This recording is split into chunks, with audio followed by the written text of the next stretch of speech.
This program is brought to you in part by CIE Tours International.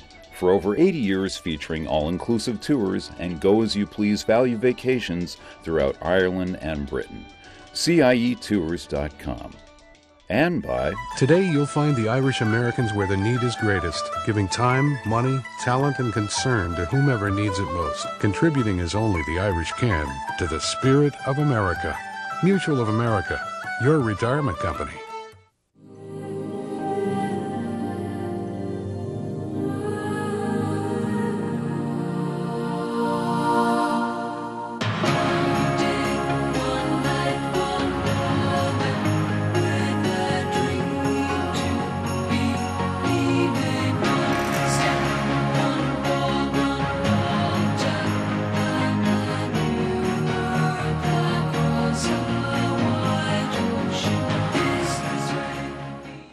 Hello and welcome. I'm Patricia O'Reilly and I'm delighted you could join us for another edition of Out of Ireland. Coming up on this week's programme.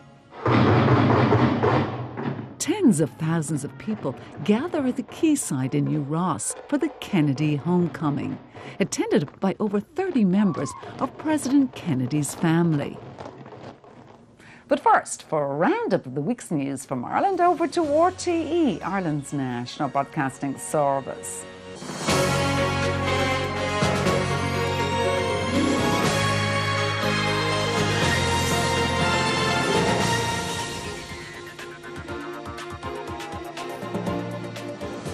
Outside Leinster House, pro-choice and anti-abortion protesters have been demonstrating for most of the day.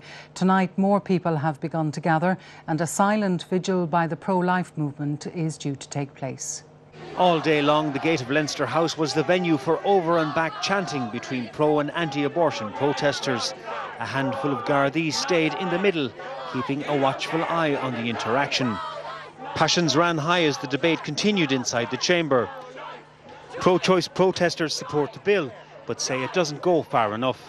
I'm here to protest for the lives of women and their rights in this society, that they're valued as equal human beings with a right to their body and a right to life.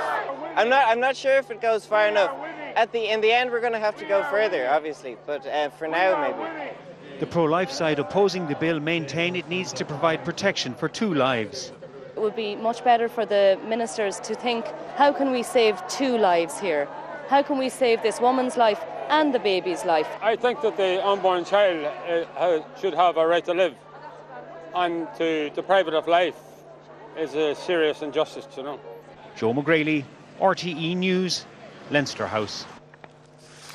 A report by Northern Ireland's police ombudsman has criticised the RUC for not warning the public about an IRA bomb that killed 3 people in Derry 25 years ago. The investigation concluded that the police should have shared information that could have saved lives. On this sunny day, Kildrum Gardens is a well-kept Derry housing estate with beautiful views of the Foyle. But 25 years ago, it was the scene of carnage. The IRA had planted a bomb and kidnapped a local resident, hoping to blow up the police who'd come looking for him. Instead, their bomb claimed the lives of 3 local people who were worried about their neighbour and came searching for him. An investigation by Northern Ireland's police ombudsman has concluded the RUC knew there was a bomb in the area, but didn't share the knowledge with local people. They ought to have known there was a bomb in the vicinity of Kildrum Gardens, and I believe they could and should have done more. So on this occasion, I think they failed the family. The Ombudsman's report amounts to vindication for the Daltons. Their father died in the bomb.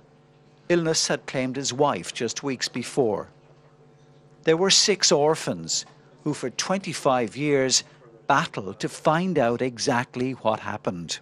I think that the IRA set that bomb with total disregard to our community, the whole community, not just our family, to the whole community. But I do think that the RUC are equally culpable.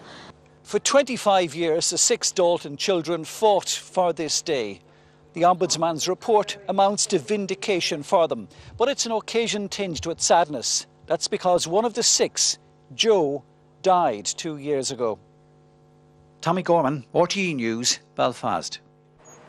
The Taoiseach and Minister for Foreign Affairs was in Washington today lobbying for a reform of the United States immigration system. Eamon Gilmore met key Republican figures, including Congressman Paul Ryan.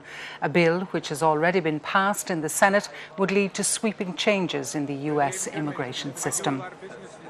Right now there is legislation which has already been through the Senate, which is now being considered by the House of Representatives, to provide a legal pathway for people who are not documented to become legal in the United States. And what I'm here for is to make sure that the interests of the 50,000 or so Irish people who are here are looked after. Work has begun on a €15 million research facility at Ringaskiddy in County Cork. It aims to make Ireland a global leader in harnessing the power of the sea to generate electricity. The Beaufort Research Centre will employ 135 scientists and engineers. Its projects have already attracted research funding of more than €50 million. Temperatures reached 29.5 degrees at Mount Dillon in County Roscommon this afternoon, making it the hottest day so far this year in the Republic. The sunshine is also boosting spending in the tourism sector. It may have been Maheracloher Beach in Gweedore, but it could well have been the Costa del Donegal. Temperatures there this afternoon were in the mid-20s, making for some very happy visitors. Oh, you wouldn't be anywhere else in the world on a day like this. Most beautiful place. It's gorgeous. We're having a great time, aren't we, boys? Down the west coast, Salt Hill and Galway was basking in July sunshine. Musicians took to the streets in the city. Can't remember the last time it was this hot. Glad I'm here and not in Spain, to be honest. There's nowhere better than Galway when it's sunny. Here in Killarney, tourists are taking to the lakes to cool down. The tourism sector says value for money in addition to the weather is what's drawing the visitors, and the industry is appealing to government to maintain its 9% VAT rate. There's tremendous value here at the moment. I suppose it's boosted certainly by the 9% VAT that we have in terms of accommodation and food. When tourists come to this part of the world, they expect to have restaurants and hotel facilities and get food and good food. And the 9% retention supports that.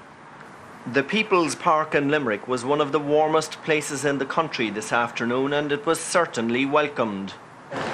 God, it's gorgeous. It's a lovely Limerick city today. It's nice to have it at last.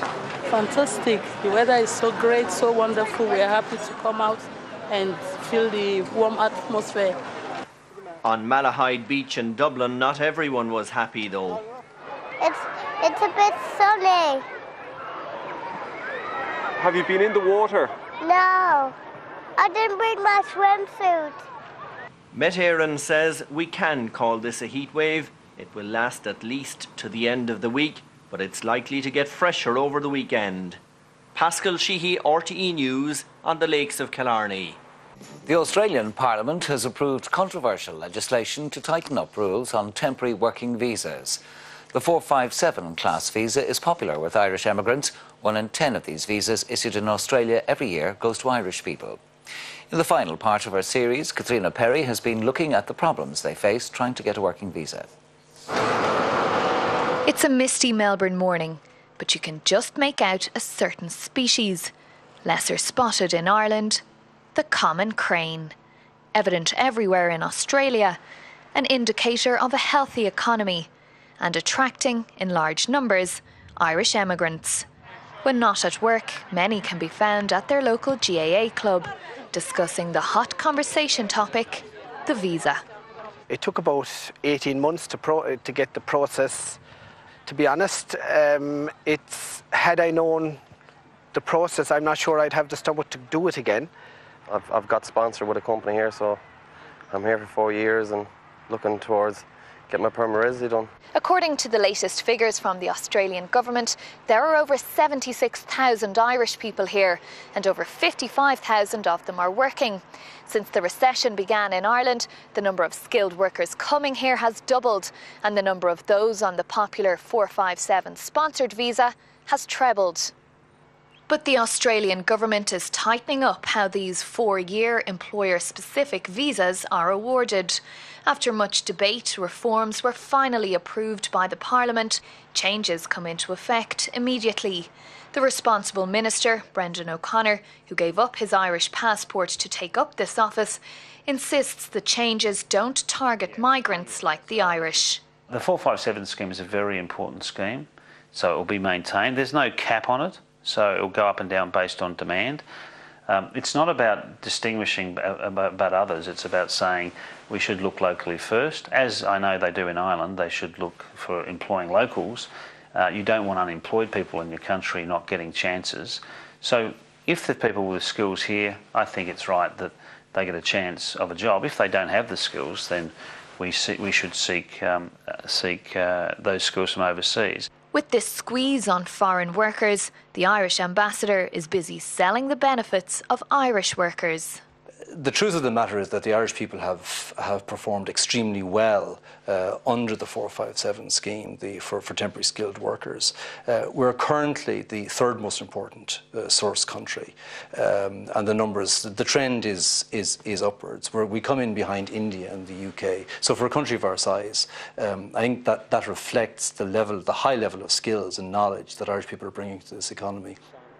With an election pending here, there's a constant clash of political opinion on migrant and domestic workers. But nevertheless, the Irish across Australia show no sign of leaving and are working hard at creating a little bit of home down under. For the Irish in Australia, they say we live to dream, but our dreams are all of Ireland and there's ocean in between. Katrina Perry, RTE News.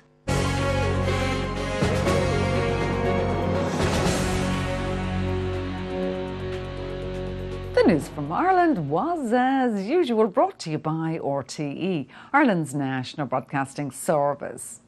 And now, as most people are aware, this is the year of the Gathering in Ireland. It's also the 50th anniversary of President Kennedy's visit in June 1963.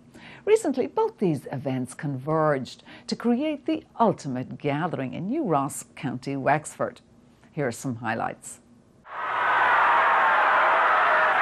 Mr. President, this is a great day for New Ross. In June 1963, thousands packed the quayside in New Ross for President Kennedy's visit to his ancestral hometown. 50 years later, huge crowds gathered here once again for what was described as a Kennedy homecoming. The President's sister, Jean Kennedy Smith, his daughter Caroline and her 3 children, and dozens of his extended family came to Wexford to join the commemoration and to celebrate the continued links between Ireland and the US. No place like New Ross can celebrate the story of a famine emigrant leaving and the famine emigrant's great-grandchild coming as President of America. That's, to me, the ultimate story of triumph over adversity.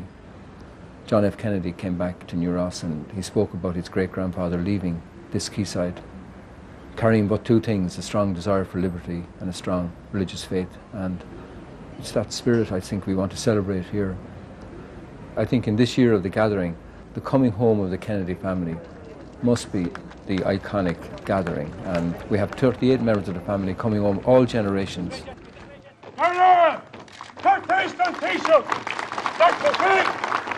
The town of New Ross was transformed by the occasion, just as it was 50 years ago. Numerous events were organised to mark the anniversary, including the opening of a new visitor centre at the Kennedy Ancestral Homestead in Dunganstown, and a rededication ceremony at the nearby JFK Memorial Park and Arboretum. Huge crowds welcomed the Kennedy family at every stop.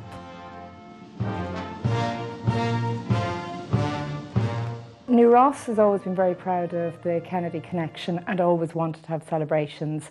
And at all times, we felt that this had to be something that was big, it was bold, and it was going to draw attention to not only New Ross, but Ireland as a whole. I now call on Minister Some of the main events organised were the opening of the homestead, which is the actual home of Patrick Grennan, who is a direct relation to the Kennedys. And that was opened by An Taoiseach Enda Kenny and a number of the Kennedy family, including Jean Kennedy Smith and Caroline Kennedy. Every president who's visited Ireland since John F. Kennedy's visit has had a pint of Guinness. They've shown the Guinness. But what did John F. Kennedy have? A cup of tea. So they reenacted the tea party. Everything from the sponge cakes to the queen cakes to whatever was on the table in 1963. Close by to Dunganstown is the JFK Memorial Park and Arboretum. So the celebrations continued there, where the Defence Forces, both the Navy and the Army, paid tribute to the links between the Irish and American connection. Following that, the Kennedy family and the Taoiseach planted a tree in memory of the occasion. Thank you. I want to thank the Taoiseach.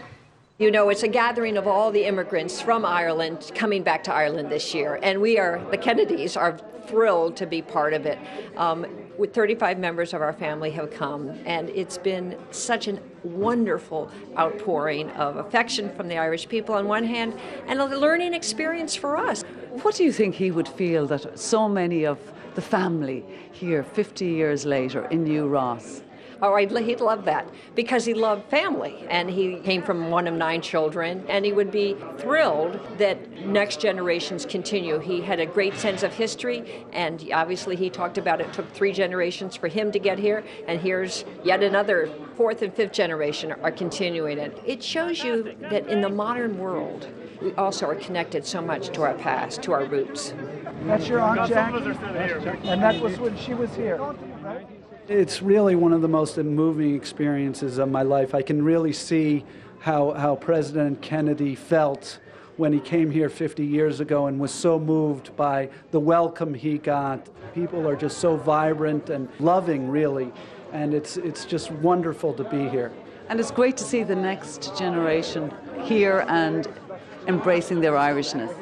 I think we all know that our Irishness is what makes us want to be together. It's what makes us have fun together. It's what makes us just enjoy each other's company. And then when we're around the actual Irish, it's even more fun to be around our family and to be around people who look like our family. The main focus of attention during this visit was on the younger generation of Kennedys, including the grandchildren of Ted Kennedy, Bobby Kennedy, and of course President Kennedy. As my grandfather said, and many have quoted the past few days, our two nations, divided by distance, have been united by history. Here in New Ross they came into their own, giving speeches, greeting well-wishers, and in places like the ancestral homestead and the Dunbrody famine ship, learning more about their family roots. We definitely grew up always hearing stories, particularly about Jack's visit here, so it was absolutely amazing to be able to retrace his steps, and obviously there's some pressure that goes along with it. But it's amazing to see what he saw and be able to, read the speeches he gave and how he responded as he went through these same towns. It's really, really great. We've always been about a big family, and we've loved gathering in the U.S., and so it's really great to meet more of our extended family here in Ireland. I've never really traveled with our extended family before, and this is a really wonderful experience to be here with everyone. Is this your first trip to Ireland? It's not. I've been here a few times. I actually spent my first St. Patrick's Day in Ireland when I was a little baby. Unfortunately, I don't remember that, but we went to Galway, the Aran Islands, the Cliffs of Moher a few years ago, which was really, really great. I love the country. It's so nice to meet you guys.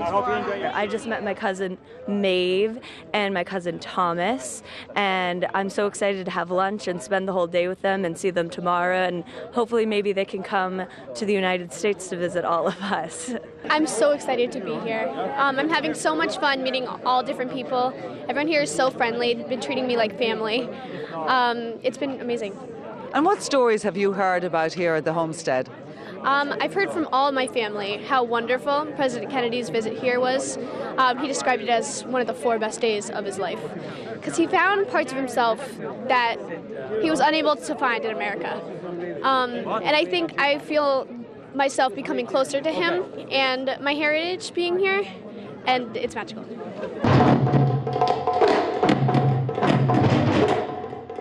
The highlight of the JFK 50th commemorations was, without a doubt, a massive outdoor concert at the Quayside in New Ross. The impressive lineup of entertainers had something for all ages and included the legendary Irish-American singer Judy Collins. And we'll all go together. The highlight of the day, of course, was the celebrations on the quayfront. As far as the eye could see, there were people everywhere. There were tens of thousands of people there. People had travelled from all over Ireland, but also people travelled from the US, people from Germany, France and Britain. There were so many people there that the last time New Ross could have seen such a gathering was in 1963 when President John F. Kennedy stood on the quayside and spoke to the crowds.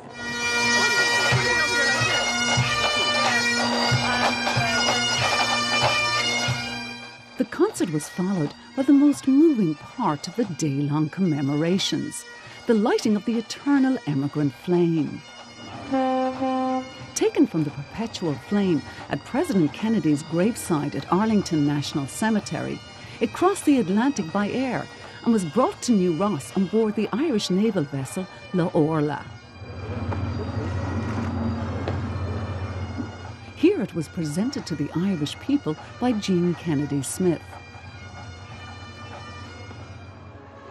Later, with the journey narrated by Michael Flatley and Judy Collins singing Amazing Grace, the torch was brought along the boardwalk to its final resting place in front of the Dunbrody famine ship.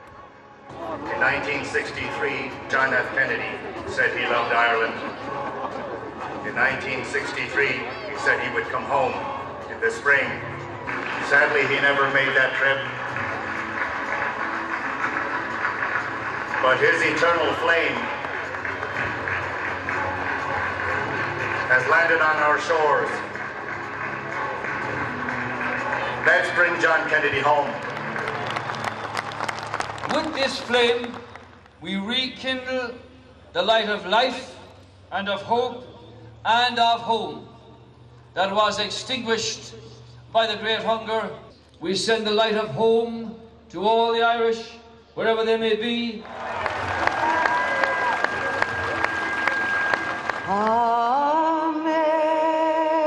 Amazing grace, how sweet the sound that saved a wretch like me.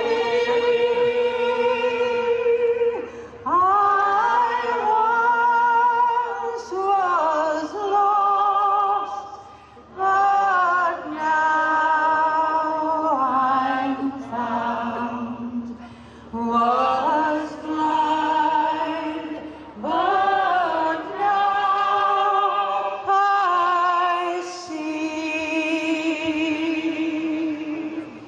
I've been so on the verge of tears all day for yesterday when we came in. This is so moving. It's so important for us. And being an Irish American myself and having my relative who came over on a ship similar to this ship, I think the Irish spirit, which I have a piece of in my life, is what carries us on, gives us hope. And to have the whole Kennedy family here, I mean, it's been a dream. I think I'll pinch and wake up, suddenly. To be able to speak about President Kennedy, it's a dream for anybody. He's a hero to all of us who are Irish. He always has been and he always will be, and it comes at a time, I think, when Ireland needs a little shot in the arm, a little positivity, and I think we would all do very well to remember his words. And I think today was a good shot in the arm. I think so too. Badly needed, and I think it'll last a long time. But I think we're on the comeback right now anyhow. You can't keep us down, and this was just a really good way of saying, you know what, we're back. Well, I think it was a wonderful occasion. What I liked best about it, not only at Duncanstown and at the Arboretum in the park and here in Ross, was the fact that the Kennedys, directed by Caroline, the younger generation actually did their speaking slots in different locations. And that fundamentally continues the connection with the new generation of Kennedys and the connection between Ireland and the United States. And I think that's so important. And this really was the ultimate gathering.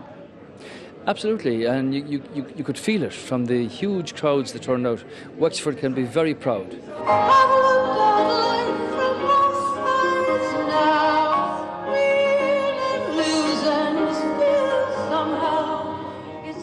And the stirring music, the pageantry, the ceremony, and the enthusiasm of the people was reminiscent of what happened 50 years ago.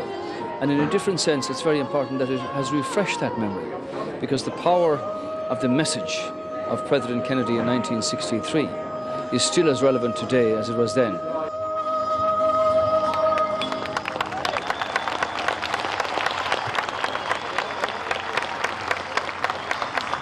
Thank you so much. What a great gathering there for the Kennedy family in New Ross, where the Eternal Flame now remains as a tribute to all Irish emigrants to the US. Well, that's it for another week here on Out of Ireland, and don't forget to join us at the same time next week. But for now, from all of us here, I'm Patricia O'Reilly. Take care, and we'll see you soon. This program is brought to you in part by CIE Tours International. For over 80 years featuring all-inclusive tours and go-as-you-please value vacations throughout Ireland and Britain. CIEtours.com. And by... Today you'll find the Irish Americans where the need is greatest, giving time, money, talent, and concern to whomever needs it most, contributing as only the Irish can to the spirit of America. Mutual of America, your retirement company.